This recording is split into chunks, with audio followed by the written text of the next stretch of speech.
மகிழ்ச்சியான உற்சாகமான காலை வணக்கம் தோழமைகளே. பலுசிஸ்தான் தன்னை தனி நாடாக பிரகடனப்படுத்தி விட்டது. பாகிஸ்தான் இனி கிடையாது, நாங்கள் பலுசிஸ்தான் என்ற தனி நாடு என்று அறிவிப்பு கொடுத்து விட்டது. இந்த வாரத்தில் ஒரு பெரிய பரபரப்பை இந்த அறிவிப்பு கொடுத்திருக்கு. தர்மப்படி நியாயப்படி பலுசிஸ்தான் என்பது தனி நாடாகத்தான் இருக்க வேண்டும். 1948 அந்த கோரிக்கை, நாங்கள் தனி நாடு பலுசிஸ்தானை அத்துமீறி வலுக்கட்டாயமாக பாகிஸ்தான் தன்னோடு இணைத்து விட்டதுன்னு சொல்லி இந்த குரல்கள் அன்றிலிருந்தே இன்று வரைக்கும் இருக்கு. ஆனால் ஐநா சபைகளின் உத்தரவுப்படி பலுசிஸ்தான் தன்னை தனி நாடாக அறிவிக்க முடியாது. ஐநா சபை பார்வையில் ஏன் ஐநா சபைகள் தனி நாடுகளை போராளிகளின் கோரிக்கையை ஏற்பதில்லை? ஐநா சபை ஏற்க வேண்டும் என்றால் என்ன செய்ய வேண்டும்? என்னை போன்ற நம்மை போன்ற சுதந்திர தமிழீழ நாடு என்ற வாஞ்சையில் உள்ளவர்களுக்கு ஒரு சிறிய புரிதலை இந்த பதிவு பலுசிஸ்தானோடு சேர்ந்து தமிழ் சுதந்திர தமிழீழத்தையும் ஒப்பிட்டு பார்த்து கொண்டே போகலாம். கடந்த 2 வாரங்களில் மட்டும் 88 பாகிஸ்தான் பாதுகாப்பு படை வீரர்கள் பலுசிஸ்தான் போராளிகளால் கொல்லப்பட்டிருக்காங்க. கடந்த வியாழக்கிழமை மஸ்டூம் என்ற பகுதியில் பலுசிஸ்தானில் 45 பாகிஸ்தான் இராணுவ வீரர்கள் அவர்கள் சென்ற பாதுகாப்பு படை வாகன அணிவிப்பு அளிக்கப்பட்டு கொல்லப்பட்டாங்க. அதற்கு முன்னால மாங்கி டேம் இந்த பகுதியில் 27 பாகிஸ்தான் போலீஸ்காரங்க கொல்லப்பட்டாங்க. அதற்கு முன்பு லசஹீலா என்ற பகுதியில் 11 பாகிஸ்தான் இராணுவ வீரர்கள் கொல்லப்பட்டாங்க. 2 வாரத்தில் மட்டுமே 88 பாதுகாப்பு படை வீரர்களை பாகிஸ்தான் இழந்துள்ளது. இது சர்வதேச அளவில் பாகிஸ்தானுக்கு பின்னடைவு என்றவுடன் பாகிஸ்தான் பலுசிஸ்தான் போராளிக்கு எதிராக ஆபரேஷன் சபான் என்ற அதிரடி இராணுவ நடவடிக்கை எடுத்து மிகப்பெரிய அளவு அங்குள்ள போராளிகள் மக்களை கொல்வதை இது எப்போதுமே வழக்கமாக பாகிஸ்தான் வச்சிருக்காங்க, செய்து கொண்டு இருக்காங்க. எப்பொழுதுமே போராளி குழுக்கள் புவியியல் அமைப்பை பார்க்க வேண்டும். தங்களை சுற்றி இருக்கும் புவியியல் அமைப்பு 2 நாடுகள், ஒன்று பங்களாதேஷ், இன்னொன்று இப்போ தனி நாடாக அறிவித்த பலுசிஸ்தான், இரண்டுமே பாகிஸ்தானிலிருந்து பிரிந்தது. பங்களாதேஷ் இன்றைக்கு சுதந்திர நாடாக கம்பீரமாக வலம் வருகிறது. சில தளங்களில் பாகிஸ்தானை பின்னுக்கு தள்ளி முன்னேறி சென்று கொண்டிருக்கு. ஆனால் பலுசிஸ்தானுக்கு இந்த கொடிப்பினை அதிர்ஷ்டம் இல்லை. ஏனென்றால் புவியியல் அமைப்புப்படி பங்களாதேஷுக்கு ஒட்டி நிலப்பகுதியில் இந்தியா என்ற மாபெரும் வல்லரசு இருந்தது. ஒரு கட்டத்தில் பொறுமை இழந்த இந்தியா தனது இராணுவத்தை அனுப்பி பங்களாதேஷுக்கு தனி நாடு வாங்கி கொடுத்தது. ஆனால் பலுசிஸ்தானுக்கு அந்த கொடிப்பினை கிடையாது.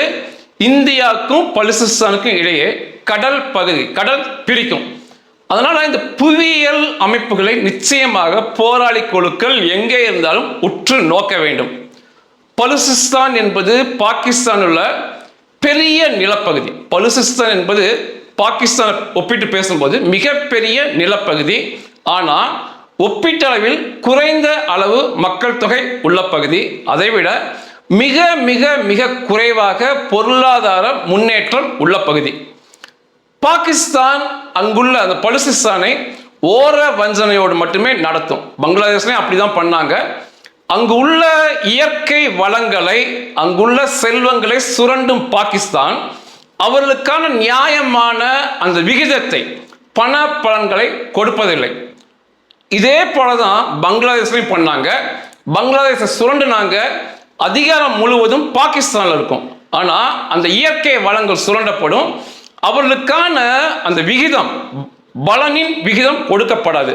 அதை தாண்டி பங்களாதேஷ் மொழியை முடக்க நினைத்த போது அது மொழி போராக வெடித்து பங்களாதேஷ் இந்தியாவின் துணையோடு தனி நாடாக மாறிவிட்டது. பலுசிஸ்தானில் தொடர்ச்சியாக அவர்கள் அந்த இயற்கை வளங்களை சுரண்டுவது, செல்வங்களை திருடுவது என்றிருக்காங்க. பலுசிஸ்தான் தொடர்ச்சியாக தனிநாடு வேண்டும் வேண்டும் என்று போராடுறாங்க. இன்னைக்கு தனிநாடு என்று அறிவிச்சிருக்கிறாங்க. பலுசிஸ்தானுடைய புவியியல் அமைப்பு ஒரு பக்கம் பாகிஸ்தான் அவர்களுக்கு நிலப்பகுதியில் எல்லையா வரும், ஒரு பகுதி கடலால் எல்லையாய் வரும், அரபியன் கடலால், இன்னொரு பகுதி ஆப்கானிஸ்தானோடு நிலப்பகுதியில் எல்லையா வரும், இன்னொரு பகுதி ஈரானோடு நிலப்பகுதி அது எல்லையாக வரும். இதுதான் பலுசிஸ்தானுடைய புவியியல் அமைப்பு. பாகிஸ்தான் என்ன சொல்றாங்கன்னா, இந்தியாவுடைய நிதி உதவி மற்றும் ஆயுத உதவியோட ஆப்கானிஸ்தான் தருகின்ற புகலிடம், அந்த போராளிகள் அங்கு சென்று மறைந்து கொள்வதால இந்த போராட்டம் தொடர்ச்சியாக நடைபெறுதுங்கிறாங்க. இந்தியாவும் சரி ஆப்கானிஸ்தானும் சரி இதை மறுத்து வருகிறார்கள். தொடர்ச்சியாக இந்த போராட்டம் போய்கொண்டிருக்கு. ஏன் இவர்களால் அந்த நாட்டை, பலுசிஸ்தான் என்ற நாட்டை பெற முடியவில்லை? யதார்த்தத்தில் அது அப்படிதான் இருக்கு. ஏன் பெற முடியவில்லை என்றால், பாகிஸ்தான் என்பது இன்றைக்கு உலக நம்பர் 1 வல்லரசு, அமெரிக்காவுடைய அடிமை பொம்மை. இன்னொன்று, அதற்கடுத்த வல்லரசான சீனாவின் அடிமை பொம்மை. தன்னுடைய வளங்களை எடுத்துக்கொள்ள சீனாவுக்கு அனுமதிக்குது. அதை போக பலுசிஸ்தானில் உள்ள வளங்களை சுரண்டுவதை சீனா வழக்கமாக வைத்துக் கொண்டிருக்கு.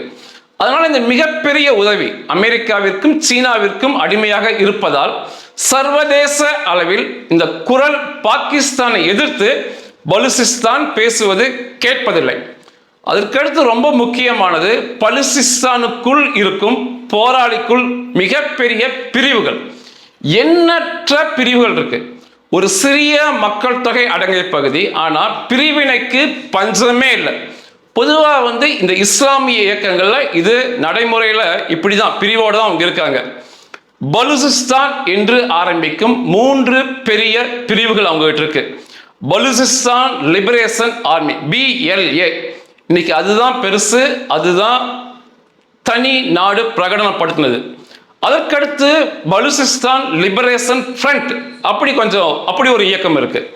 அதற்கடுத்து பலுசிஸ்தான் ரிபப்ளிக் குரூப். இவைகள்லாம் பெயர் சொல்லக்கூடிய போராளி இயக்கங்கள் எண்ணற்றது இருக்கு. இதை தாண்டி ஜிகாதி கும்பல்கள், ஜிகாதி போராளி குழுக்கள், அவங்க இஸ்லாமிய அடிப்படைவாதம், மதவாதத்தில் ஊறியவர்கள், அந்த பயங்கரவாத குழு அநேகம் இருக்கு.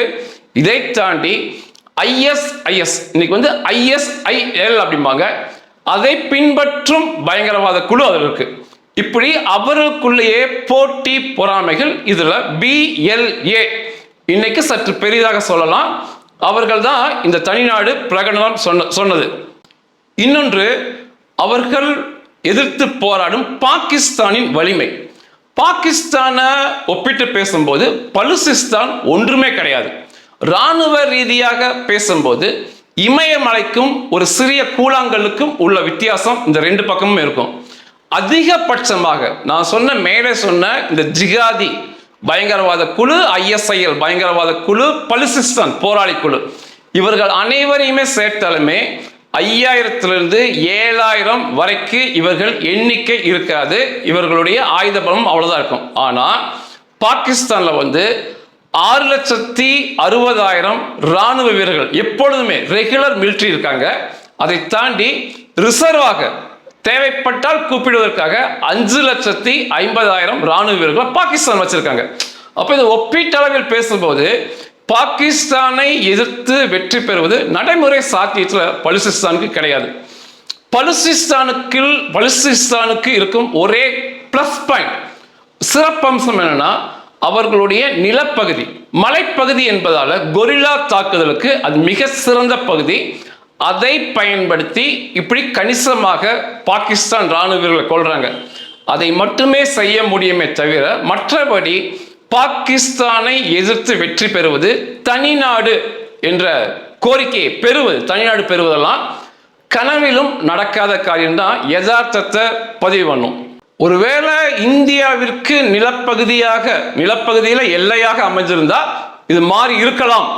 இது அந்த கொடுப்பனே அவர்களுக்கு இல்லை. அதனால இவர்கள் தனிநாடு கோரிக்கை என்பது ஒரு காகிதத்தில் எழுதி படிப்பது போலதான் இருக்கும். இன்னும் சொல்ல போனா இந்த போராட்டம் அந்த பகுதி மக்களுக்கும் அந்த பகுதியில் உள்ள போராளிகளுக்கும் எதிராக அவர்களை முற்றாக கொல்வதில் தான் போய் முடியும். சரி, ஒரு போராளி குழுக்களின் தனிநாடு கோரிக்கையை ஏன் ஐநா சபை அங்கீகரிப்பது இல்லை? ஒரு முக்கியமான கேள்வி. தனி தமிழ் ஈழம் அந்த வாஞ்சையில் உள்ளவர்களுக்குமே இந்த பதில் உபயோகமாக இருக்கும். ஏன் போராளிகள் தனிநாடு அப்படின்னு சொன்னோன்னே ஐநா சபை அங்கீகரிப்பதில்லை? ஐநா சபை என்பது ஒரு நாட்டு தலைமை அல்லவே அல்ல. ஐநா சபை ஒரு நாட்டுக்கு சொந்தமானது கிடையாது. மாறாக உலகில் உள்ள 193 நாடுகள் இன்னைக்கு முழு அங்கத்தினராக ஐநா சபையில இருக்காங்க. அந்த 193 நாடுகளையும் பாதுகாப்பது ஐநா சபையோட வேலை. இப்போ பாகிஸ்தான் அதுல ஒரு அங்கத்தினர், இலங்கை அதில் ஒரு அங்கத்தினர். அந்த நாடுகளுக்கு எதிராக தனிநாடு கோரிக்கையை சொல்லும் போது ஐநா சபை என்பது அந்த நாட்டின் பக்கம் நிற்குமே தவிர அந்த நாட்டுக்கு எதிராக தனிநாடு கோரிய போராளி குழு பக்கம் நிற்காது. ஏன்னா ஐநா சபையில் அந்த நாடு ஒரு அங்கம். இன்னைக்கு தனிநாடு அறிவிச்சிருக்காங்க, பாகிஸ்தானுக்கு எதிராக அறிவிச்சிருக்காங்க. பாகிஸ்தான் ஐநா சபையில ஒரு முழு நேர உறுப்பினர் நாடு. அப்போ ஐநா சபை பாகிஸ்தானுக்கு உதவி செய்வாங்க. தேவைப்பட்டால் பாகிஸ்தான் கேட்டுக்கொண்டால் ஐநா சபை தனது படைகளை அங்கே அனுப்பி பலுசிஸ்தானுக்கு எதிராக போரை தொடங்குவாங்க. இதுதான் ஐநா சபை. அது மீறி ஐநா சபை அங்கீகரிக்க வேண்டும் என்றால் என்ன செய்ய வேண்டும்? பலுசிஸ்தானோ அல்லது சுதந்திர தமிழ் ஈழ நாடோ என்ன செய்ய வேண்டும்? தனிநாடு கோருபவர்கள், இது தனிநாடு என்று சொல்லுபவர்கள் அந்த நிலப்பகுதி முழுவதையும் அவர்கள் கட்டுப்பாட்டில் வைத்திருக்க வேண்டும். இப்போ பலுசிஸ்தான் ஆகட்டும், தமிழீழமாகட்டும், தனிநாடு என்று சொல்லும் போது அந்த அவர்கள் சொல்லும் நிலப்பகுதி அவர்களுடைய கட்டுப்பாட்டில் அவர்கள் பாதுகாப்பு படையின் கீழே இருக்க வேண்டும். அங்குள்ள மக்களின் நிர்வாகம், சிவில் நிர்வாகமாக காவல்துறை, நீதித்துறை, நீர்வளம் மற்ற எல்லாமே அந்த போராளி குழுக்கள் அவர்களுக்கு செய்து கொடுத்து ஒரு தனி அரசாங்கம் போல நடத்தி கொண்டிருக்க வேண்டும். இரண்டாவது ரொம்ப முக்கியமானது. மூன்றாவது, வெளிநாடுகளில் அந்த நாட்டை தாண்டி வெளிநாடுகளில் அந்த போராளி குழுக்களுக்கான செல்வாக்கு இருக்க வேண்டும். டிஃபேக்டோம்பாங்க. அவர்களுடைய கிளைகளை, அவர்களுடைய தலைவர்களை வெளிநாடுகளை, அந்த நாட்டை தாண்டி வெளிநாடுகளில் வைத்து அவர்களுடைய அந்தஸ்து பிற நாடுகளில் இருப்பதை போல பார்த்து கொள்ள வேண்டும். இப்படிலாம் இருக்கும்போது தனிநாடு கோரிக்கையை அவர்கள் சொல்லலாம். எப்படி சொல்லலாம்னா, ஐநா சபை தலைவருக்கு கடிதம் மூலமாக எழுதி கொடுக்க வேண்டும். இந்த பகுதி எங்களின் பகுதி, எங்களுக்கு தனிநாடு வேண்டும், இப்படி இனப்படுகொலை நடத்தப்பட்டிருக்கு, இந்த பிரச்சனை எங்களுக்கு எதிராக இருக்கிறது, இந்த பகுதியை முழுவதும் நாங்கள் கட்டுப்பாட்டில் வைத்து அரசாட்சி செய்கிறோம் என்று நிரூபித்து கடிதம் ஐநா சபைக்கு எழுதின பிறகு ஐநா சபையில் இதை பற்றி பேசுவார்கள். முதல்ல இந்த கோரிக்கை ஐநா சபையில பாதுகாப்பு சபை இருக்கு, செக்யூரிட்டி கவுன்சில், அங்கு கொண்டு செல்லப்படும். 15 நிரந்தரம் அல்லாத நாடுகள் உறுப்பினர் இருப்பாங்க. சுழற்சி முறையில் மாறி மாறி வந்துட்டு இருப்பாங்க. 5 நிரந்தர உறுப்பினர்கள் அங்க இருப்பாங்க. அந்த 5 அமெரிக்கா, ரஷ்யா, இங்கிலாந்து, சீனா, பிரான்ஸ். இந்த 5 நாடுகள்ல ஒரு நாடு கூட எதிர்த்து வாக்களிக்க கூடாது.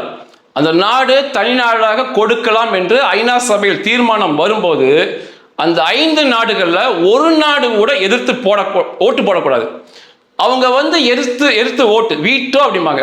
அதை உபயோகப்படுத்தினா அந்த நடைமுறையே செல்லாதபடி ஆயிடும். அதற்கடுத்து அந்த 5 நாடுகளும் ஒருவேளை ஏற்றுக்கொண்டால் 15 நிரந்தரமற்ற அந்த பாதுகாப்பு சபையில நாடுகள் இருக்கும். அந்த 15 நாடுகள்ல 9 நாடுகள் ஆதரித்து வாக்களிக்க வேண்டும். இரண்டாவது. மூன்றாவது, அதற்கப்புறம் ஐநா சபையில் அனைத்து நாடுகள் இருக்கும் ஐநா சபையில வாக்குக்கு இது செல்லும். 3/2 பங்கு 193 நாடுகள்ல 2 பங்கு நாடுகள் வாக்களிக்க வேண்டும். ஆதரித்து வாக்களித்தால் அதற்கப்புறம் அந்த தனிநாடு பிரகடனம் ஐநா சபையால் ஏற்றுக்கொள்ளப்பட்டு அவர்கள் தனிநாடு அந்த கோரிக்கையை ஏற்றுக்கொண்டு தனிநாடாக செயல்பட அனுமதிப்பாங்க. இது மிகப்பெரிய சிக்கலை கொடுக்கும் சமாச்சாரம். நான் பார்த்து சமீப காலத்தில் ஒரு நாட்டுக்கு எதிராக போராடி வெற்றி பெற்று தனி நாடாக ஐநா சபையில் யாருமே நாடாக மாறல. மாறாக அந்த நாடு ஒத்துக்கொண்டால் அல்லது அமெரிக்கா ஒரு நாட்டில் தலையிட்டு தனி நாடாக பெற்று கொடுத்தால்தான் தனி நாடாக மாறி இருக்கு. இதுல ஒரு மிகப்பெரிய ஒரு கம்பீரமான நாடாக பங்களாதேஷ் வந்தது. முழுக்க முழுக்க இந்தியாவுக்கு இருந்த வெளிநாட்டு செல்வாக்கு. பங்களாதேஷுக்குள்ள இந்திய ராணுவம் நுழைந்து அதை பிடிச்சும் கொடுத்தாங்க. பாகிஸ்தான் ராணுவத்தை சரணடையும் வச்சாங்க, பாகிஸ்தானையும் தோற்கடிக்க வச்சாங்க. அதை தாண்டி இந்தியாவிற்கு அன்று வெளிநாடுகளில் கணிசமான செல்வாக்கு மூலமாக ஐநா சபைகளில் இந்த தீர்மானங்கள் கொண்டு போகப்பட்டு தனிநாடு என்ற அங்கீகாரத்தை பங்களாதேஷ் பெற்றுக்கொண்டது. அது எதுவுமே இங்க இல்லை. இப்படி பார்த்தீங்கன்னா இன்னைக்கு பலுசிஸ்தான் தனிநாடாக அறிவிச்சிருக்காங்க. அந்த நிலப்பகுதி முழுக்க முழுக்க அவர்கள் கட்டுப்பாட்டில் இல்லை. இன்றைக்குமே நினைத்தால் பாகிஸ்தான் முழுக்க உள்ளே சென்று சூறையாடிடுவாங்க. அதுதான் உண்மை. இரண்டாவது, அவர்களுக்கு என்று அரசியல் நிர்வாகம் இராணுவம் எதுவுமே கிடையாது பலுசிஸ்தானுக்கு.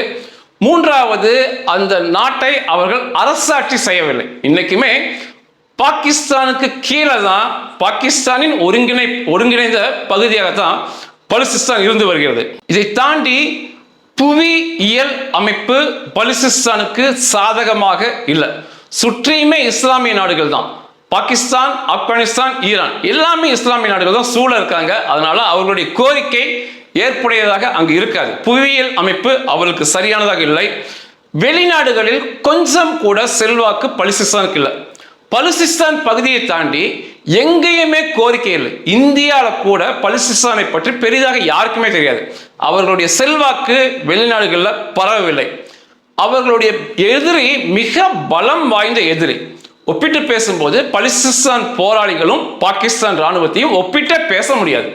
ஒரு இரவுல முற்றாக இல்லாமல் பண்ணிடுவாங்க. அந்த அளவுக்கு பலம் வாய்ந்த எதிரி. மிக முக்கியமானது, அவர்களுக்குள்ளேயே ஒற்றுமை இல்லை. அந்த பலுசிஸ்தானிலே எண்ணற்ற போராளி குழு, ஜிகாதி குழு, ISIL வெறி குழுன்னு சொல்லி இருக்காங்க. இது எல்லாமே பார்க்கும்போது இந்த பலுசிஸ்தான் என்ற அறிவிப்பு ஒரு காகிதத்தில் எழுதி வைத்துக் கொள்ளலாம், பலுசிஸ்தான் தனிநாடு என்று. மற்றபடி எந்த ஒரு விதத்திலுமே தனிநாடு என்ற அந்தஸ்து அவங்களுக்கு கிடைக்கவே கிடைக்காது. குறிப்பாக ஐக்கிய நாட்டு சபைகளில் இவர்கள் தனிநாடு என்ற அந்தஸ்தை பெறவே முடியாது. இந்த அறிவிப்பு, இந்த தாக்குதல் எல்லாமே ஒரு கட்டத்தில் அவர்களுக்கு எதிராக சென்று முடியும். ஒரு கொடூரமான முறையில் பாகிஸ்தான் அதை முறியடிப்பாங்க. அதனால பேச்சுவார்த்தை மூலம் தீர்த்து கொள்வதுதான் மிக சரியானது. தர்மப்படி, நியாயப்படி பலுசிஸ்தான் தனிநாடாக இருக்க வேண்டும், தனிநாடாக இருக்க வேண்டும். இது என்னுடைய விருப்பம். ஏன்னா நியாயப்படி பாகிஸ்தான் அத்துமீறி பிடிச்சிருக்கு. ஆனால் மேற்சொன்ன அனைத்துமே பலுசிஸ்தானுக்கு விரோதமாக இருப்பதால் அவர்கள் பேச்சுவார்த்தைகள் மூலமாக பிரச்சனையை தீர்த்துக் கொள்வதுதான் மிக சரியானதாக இருக்கும். நன்றிகள்.